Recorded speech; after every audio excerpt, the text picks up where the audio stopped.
reading comes from Habakkuk chapter 3, verse 17 and 18. But even before we venture into our text for today, we know that the book of Habakkuk was written by its author, meaning that Habakkuk wrote Habakkuk. And the word Habakkuk means to embrace. So I want to speak from that perspective. If we read Habakkuk chapter 3, verse 17 and 18, the Bible says,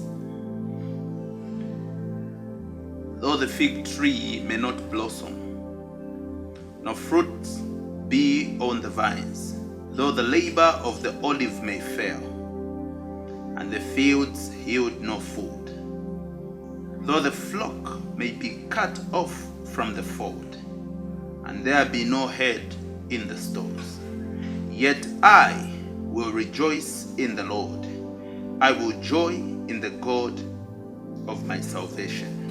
What Habakkuk is trying to tell us is that sometimes life is very hard. Sometimes you will have no cattle in the stores, no fruits on the tree. Sometimes you are not going to see light at the end of the tunnel. But in that moment, he tells us, "Yet I will praise, will worship the God of my salvation." In other words, Habakkuk is saying, though negative after negative and problem after problem, yet I will rejoice in the God of my salvation. We need to reach that point that we don't worship God only when things are okay, but we are able to worship God even when things are not making sense. Though the fig tree may not blossom, and there is no fruits on the vines, I will worship the Lord. You've been embraced by God. God is holding you tight in his right hand, showing you that you are not alone. A cloud by day and a pillar of fire by night. Isaiah tells us, "When you pass through the waters, I will be with you.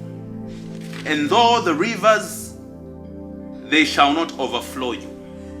When you walk through the fire, you shall not be burnt, nor shall the flame scorch you." I want to tell you, Christian friends, that you don't need to measure God's presence by your problems. Measure God's presence by his promises, that he will be with you, even unto the end of the age. You are not alone. I am not alone. We are not alone. We are being embraced, held tight in the arms of the Lord. And even as we move in the troubles of this world, we are never alone. God is with us. Though things and life is not making sense, sicknesses after sicknesses, losing loved ones, we are never alone. The Lord is with us. He is embracing us like the word Habakkuk.